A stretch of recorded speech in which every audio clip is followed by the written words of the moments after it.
দেশের ইতিহাসের অন্যতম বড় বাজেট আসছে 9,30,000 কোটি টাকার।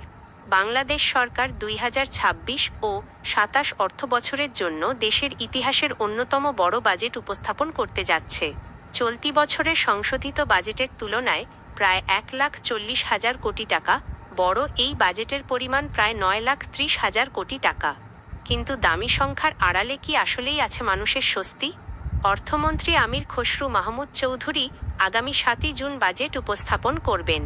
সরকারের লক্ষ্য কেবল অর্থনীতিতে গতি ফেরানো নয়, বরং জনগণের আস্থা বৃদ্ধি, মূল্যস্ফীতি নিয়ন্ত্রণ, জ্বালানি সংকট মোকাবিলা এবং সামাজিক নিরাপত্তা সম্প্রসারণ। বিদ্যুৎ ও তেলের দাম বেড়েছে, আমদানি ব্যয় বাড়ছে, শিল্প উৎপাদন থমকে গেছে, ব্যাংক খাতও অস্থির। মানুষ স্বস্তি পাওয়ার আগে সরকারের মাথায় ঘাম। ফ্যামিলি কার্ড, কৃষক কার্ড, বয়স্ক ও প্রতিবন্ধী ভাতা সব বাড়ানো হয়েছে। কিন্তু অতীতে অনিয়মের ইতিহাস মনে করিয়ে দেয়, সুবিধা কি আসল মানুষের কাছে পৌঁছাবে? 6,95,000 কোটি টাকার লক্ষ্য।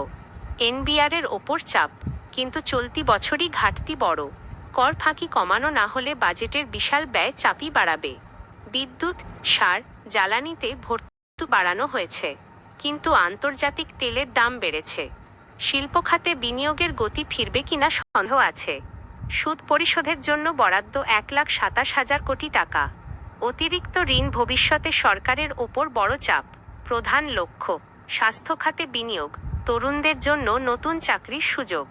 বাস্তবায়ন হলে মানুষ সত্যিই উপকৃত হবে।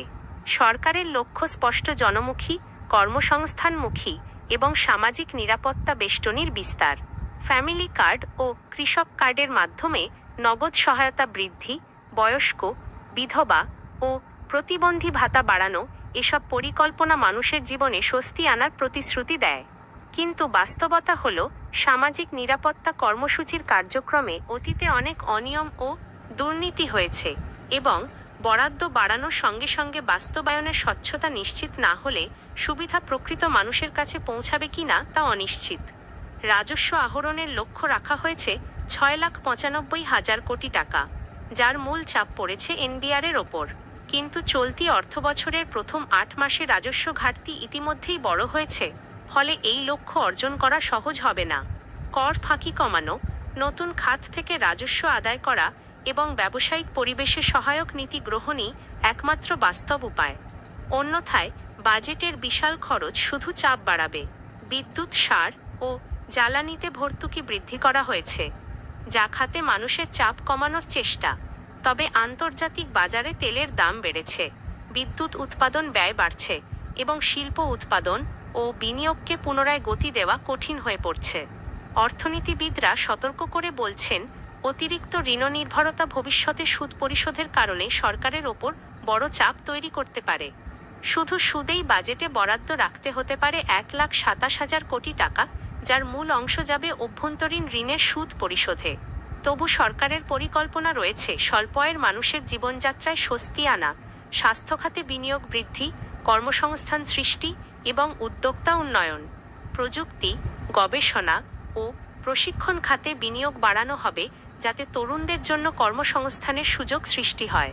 সরকারের দীর্ঘমেয়াদী লক্ষ্য হল 2034 সালের মধ্যে দেশের অর্থনীতিকে $1 ট্রিলিয়ন উন্নীত করা।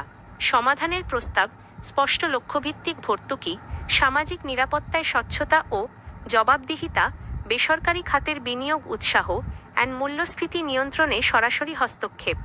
অর্থাৎ বড় বাজেট ঘোষণার চেয়ে বাস্তবায়ন ক্ষমতা বাড়ানোই মূল চ্যালেঞ্জ। বাজেট যতই বড় হোক না কেন, জনগণ সত্যিকার স্বস্তি পাবে কিনা তা এই বাস্তবায়নের দক্ষতার উপর নির্ভর করছে। ক্রিটিক্সরা বলছেন, সংখ্যার খেলা নয়, বাস্তব পরিকল্পনা প্রয়োজন। বড় বাজেট মানেই স্বস্তি নয়, বরং সঠিক প্রস্তুতির সঙ্গে তার ফলাফল আসে।